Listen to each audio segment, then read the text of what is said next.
भीष्म ने अपलक नेत्रों से द्वारिकाधीश की ओर देखा, टकटकी लगा करके, और देखते देखते अपने पंच भौतिक शरीर का त्याग कर दिया। बोलिए द्वारिकाधीश भगवान की जय। गोस्वामी तुलसीदास जी कहते हैं यही प्रयास करते हैं, लेकिन अंत समय अगर भगवान का नाम आ जाए, पितामह भीष्म ने कृष्ण कृष्ण स्मरण किया, भगवान का दर्शन किया और पंच भौतिक शरीर को त्याग दिया। पांडव रुदन करने लगे। भगवान ने कहा रोना नहीं चाहिए, ये महापुरुष हैं, ये साधु हैं। और अंत समय उन्होंने मेरा दर्शन किया है, क्योंकि जागर नाम अमृत मुख आवा, अधम मुक्त होई श्रुति गावा। अंत समय भगवान का नाम मुख से निकल गया, समझो मोक्ष मिल गया। पांडवों ने भगवान के कहने पर पितामह भीष्म का दाह संस्कार किया। पितामह भीष्म का सारा संस्कार किया गया। पूरे किए गए संस्कार भगवान सामने बैठे हैं। आज भगवान सबको आश्वासन देकर श्री कृष्ण तो चले गए द्वारिका, लेकिन एक अद्भुत बात कि जिस बालक को भगवान ने गर्भ में जाकर बचाया था, उस बालक ने जन्म ले लिया है हस्तिनापुर में, और इसी का नाम परीक्षित है। बड़ा विचित्र बालक है। जैसे ही परीक्षित का जन्म हुआ, जन्म लेके ही बैठ गया। ऐसे बालक को कभी देखा है? और बालक चारों ओर देखने लगा। क्या देखने लगा? कि जिसने जाकर गर्भ में मेरी रक्षा की वो इस भीड़ में तो नहीं है। जिसने मेरी प्राण रक्षा की वो कहाँ छुपा हुआ है? युधिष्ठिर जी ने, सब लोग हजारों नर नारी बालक को देखने के लिए आ रहे हैं। वेद व्यास जी आए, उन्होंने बालक को देखा और युधिष्ठिर से कहा कि तुम नहीं जानते, ये बालक गोविंद का परम लाडला भक्त है। ये बालक कोई साधारण नहीं, ये गोविंद का लाडला भक्त है। और उसके सिर पर हाथ घुमाया, उसी का नाम है परीक्षित। बोलिए परीक्षित महाराज की जय। आज श्री कृष्ण द्वारिकाधीश हस्तिनापुर में पधारे। भगवान भी, सुभद्रा के घर भगवान ने सुना पुत्र हुआ है, तो भगवान भी कुर्ता टोपी लेकर के पधारे। परीक्षित ने भगवान का दर्शन किया और आनंद हो गया। भगवान श्री सूत जी महाराज सौनकादिक ऋषियों से कहते हैं, भगवान ने भी उस बालक का नाम परीक्षित रखा। वही परीक्षित के नाम से जाने लगे। ऐसा परम लाडला भक्त परीक्षित जन्म लिया बाद में, लेकिन प्रभु का दर्शन कर लिया गर्भ में पहले ही। अब भगवान द्वारिका गए, अर्जुन भी उनके साथ चले गए। बहुत समय के बाद अर्जुन लौट करके आए,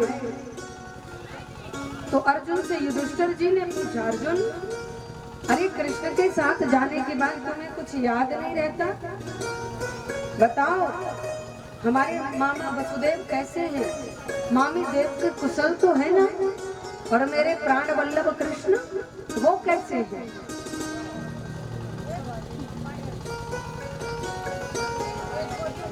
अर्जुन मौन हो गए। युधिष्ठिर जी को घबराहट होने लगी।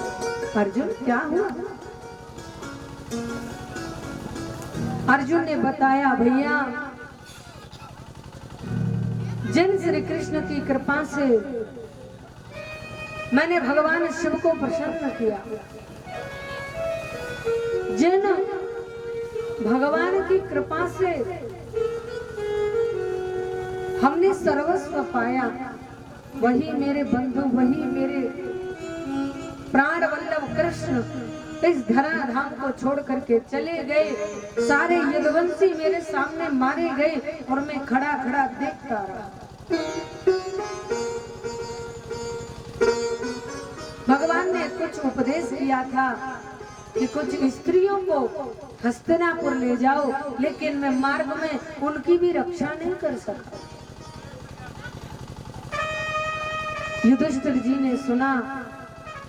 युधिष्ठिर ने कहा, रे ऐसा अप्रिय समाचार लेकर के आए, वो भी इतने दिनों में।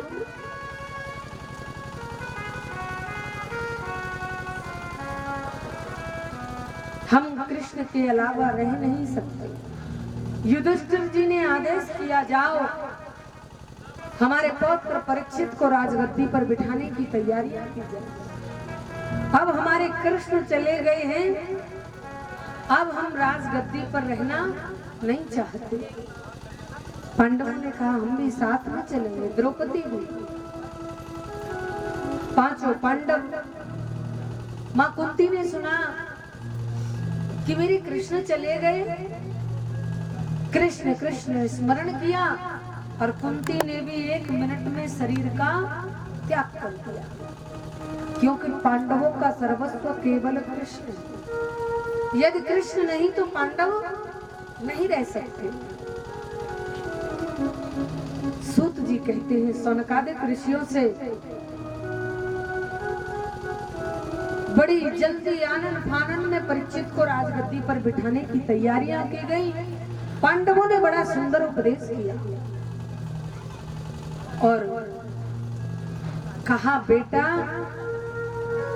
शरण में यदि शत्रु भी आ जाए उसे क्षमा कर देना, गाय की हमेशा रक्षा करना, संतों का सदा सम्मान करना, अतिथि का सदा सत्कार करना, ऐसा उपदेश किया। और पांडव चले गए और एक एक करके पांडवों को भगवत धाम की प्राप्ति हुई। अब परीक्षित जी राजगद्दी पर हैं, बहुत समय से राज कर रहे हैं। परीक्षित ने सोचा, आधी उम्र निकल गई, आधी और निकल जाएगी। इसीलिए परीक्षित जी ने एक नियम बनाया कि छुप करके जाते, संतों के आश्रम में झाड़ू निकाल करके आते, जल भर करके आते, लकड़ियां बीन करके आते, क्योंकि भारत के सम्राट हैं परीक्षित, वैसे तो कोई सेवा करने नहीं देगा। ऐसी साधुओं की सेवा। एक दिन परीक्षित महाराज ने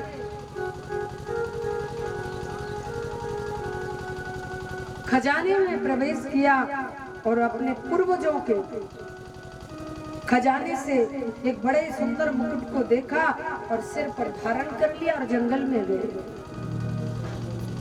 परीक्षित ने एक दृश्य देखा, एक पैर से एक गाय माता खड़ी है और एक पैर से एक गौ माता खड़ी है और एक पैर से एक बैल खड़ा है और गाय माता बैल के सामने बार बार रुदन करती है। ये बैल कोई और नहीं, यही धर्म है, और ये गाय कोई और नहीं, यही साक्षात मां पृथ्वी है। अब जैसे ही परीक्षित ने देखा, एक काला तगड़ा पुरुष दौड़ता हुआ आया और उस बैल के एक चरण को भी काटना चाहता है। परीक्षित तलवार लेकर खड़े हो गए, कौन हो तुम? मेरे राज्य में ऐसा अनाधिकार नहीं कर सकते, तुमको शर्म नहीं आती? ये कोई और नहीं, यही कलयुग है, और कलयुग नहीं चाहता कि धर्म का एक भी पैर सुरक्षित रहे। समझते हो? कलयुग नहीं चाहता कि धर्म के धर्म रहे।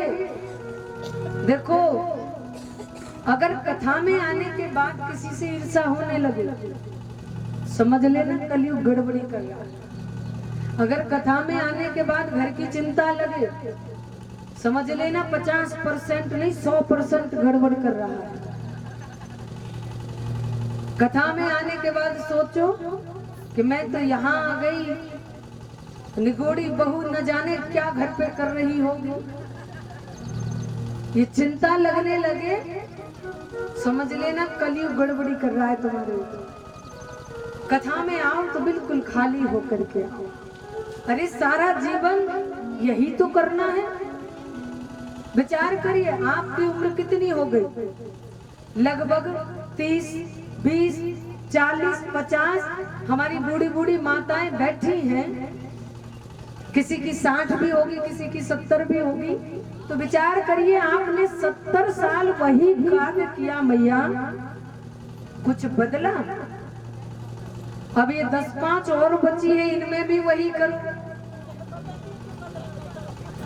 भाई। 70 साल निकल गया, 60 वर्ष निकल गया, तब कुछ बदला नहीं, तो क्या अब ये 10-5 साल बचा है जीवन में? जो क्षण 10-5 साल तो बड़ी दूर की बात है, पल का भरोसा नहीं। भरोसा है जब 60 साल हमारा इस हाय हाय में निकल गया, और ये जो बचा कुचा है इसको भी लगा देंगे, कुछ बदलने वाला नहीं है। ये सब तो चलता रहेगा। अब कुछ मैयाओं को तो लग रही होगी कब आरती होगी, लग रही है ना? हम आपकी मन की बात को जानते हैं, सबको लग रही होगी। सबके घर में ग्रह का कार्य भी है,